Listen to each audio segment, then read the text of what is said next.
Bismillahirrahmanirrahim. Assalamualaikum warahmatullahi wabarakatuh. Perkenalkan, kami dari kelompok 10 yang beranggotakan Hasan Ridho Nurwahid, NIM 114210081 dan Muhammad Bayu Al-Ghifari, NIM 114210087. Izinkan kami untuk mempresentasikan materi kuliah Pendidikan Agama Islam dengan topik Islam dan keluarga. Memasuki subbab yang pertama ialah definisi keluarga secara bahasa. Dalam Al-Quran, kata keluarga disebutkan Allah Subhanahu wa Ta'ala dengan lafaz ahlun, qurba, dan ashirah. Lafaz ahlun sendiri disebutkan oleh Raghib dalam kitabnya ada dua ahlun.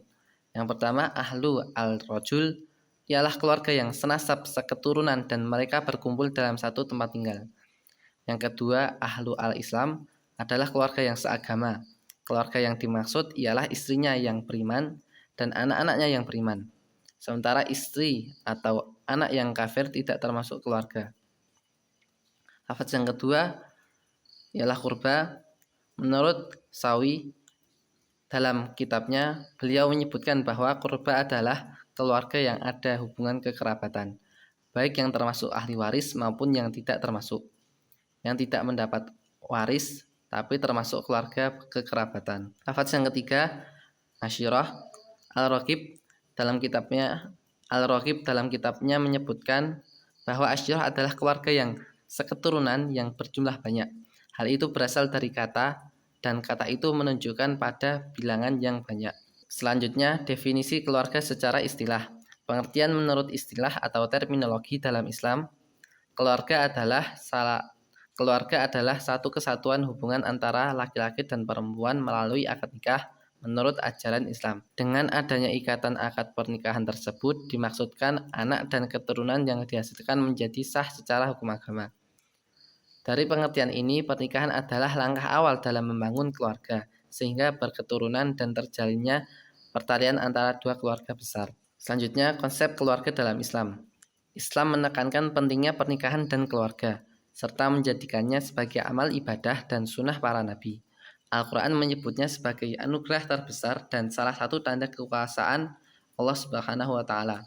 Sebab di dalam keluarga tersemai rasa tentram, cinta, kasih sayang, dan kelembutan antara suami dan istri. Sehingga Islam menganjurkan untuk mempermudah proses pernikahan dan membantu seorang pemuda untuk menikah agar dapat terhindar dirinya dari maksiat. Islam memberikan kehormatan penuh pada setiap anggota keluarga, baik laki-laki maupun perempuan. Tanggung jawab besar ada pada ayah dan ibu untuk mendidik anak-anaknya. Sedangkan seorang anak juga dituntut untuk memelihara dan menaati keduanya sampai tutup usia dan berbuat baik pada keduanya, dan ini merupakan salah satu bentuk ibadah. Selanjutnya, tujuan keluarga dalam Islam. Apabila dilihat dari kacamata Islam, terbentuknya keluarga bermula dari terciptanya jalinan antara pria dan wanita melalui pernikahan yang syar'i, memenuhi rukun dan syarat-syarat yang sah, yang bertujuan untuk memenuhi petunjuk agama dalam rangka mendirikan dan membina keluarga yang harmonis, sejahtera, serta bahagia di dunia dan akhirat,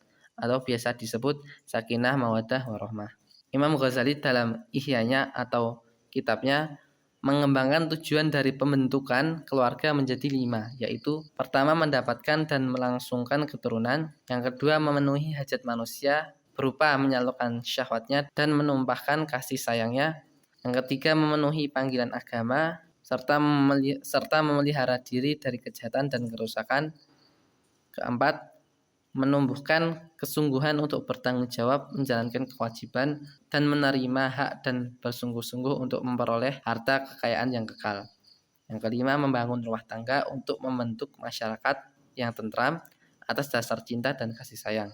Selanjutnya, prinsip keluarga dalam Islam. Dalam membangun konsep keluarga dalam Islam, yang paling utama dan menjadi pondasi atau mendasar adalah bahwa keluarga muslim dibangun berdasarkan prinsip tauhid. Artinya, setiap aktivitas pranikah, berkeluarga, dan berketurunan semuanya karena mentauhidkan Allah Subhanahu wa Ta'ala dengan tunduk dan patuh terhadap batasan syariahnya, sehingga tujuan keluarga yang sakinah, mawaddah, warahmah terwujud. Jadi, prinsip yang menjadi pegangan juga dalam berkeluarga adalah melaksanakan syariah Islam dalam rumah tangganya. Selanjutnya, fungsi keluarga dalam Islam. Ada 9 fungsi keluarga dalam Islam. Yang pertama ada fungsi biologis, yaitu menyelenggarakan kebutuhan-kebutuhan biologis keluarga. Yang kedua fungsi edukatif atau pendidikan. Yang ketiga fungsi religius atau keagamaan. Yang keempat fungsi protektif atau perlindungan. Yang kelima fungsi sosial budaya. Yang keenam fungsi ekonomi. Yang ketujuh fungsi status keluarga atau menunjukkan status. Yang kedelapan fungsi reproduksi. Dan yang kesembilan fungsi rekreatif. Selanjutnya, penerapan konsep keluarga dalam Islam.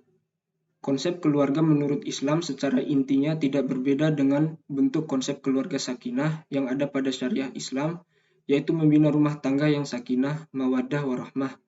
Akan tetapi, hanya pada poin-poin tertentu yang memberi penekanan yang lebih dalam pelaksanaannya, seperti hal-hal yang menyangkut tentang hak dan kewajiban atau peran suami istri di dalam rumah tangga.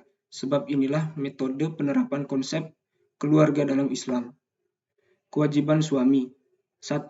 Suami berkewajiban memberikan mahar pada istri, serta memberikan nafkah sehingga memiliki satu tingkatan dari istrinya. 2. Suami berkewajiban menggauli istrinya dengan cara yang ma'ruf.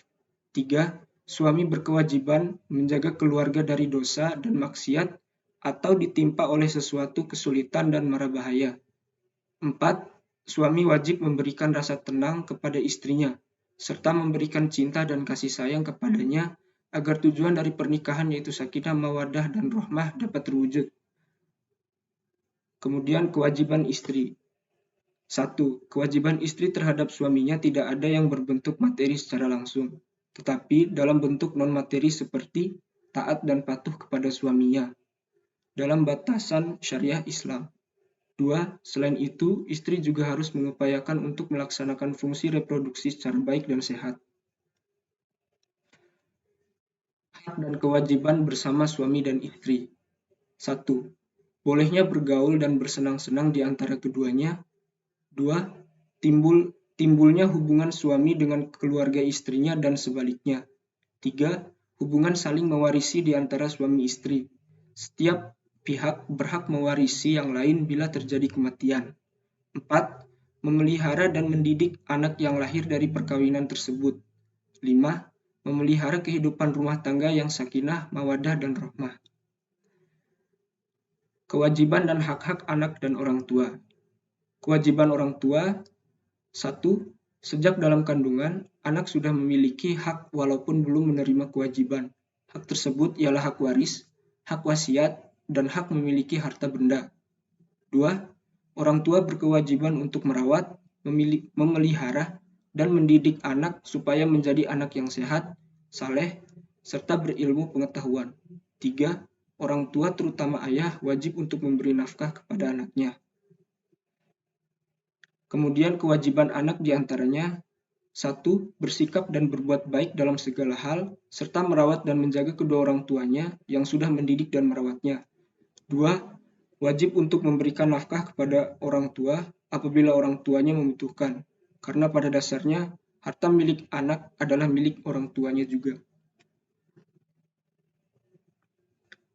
Baik, sekian dari presentasi kelompok kami.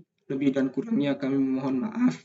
Wabillahi taufiq wal hidayah. Wassalamualaikum warahmatullahi wabarakatuh.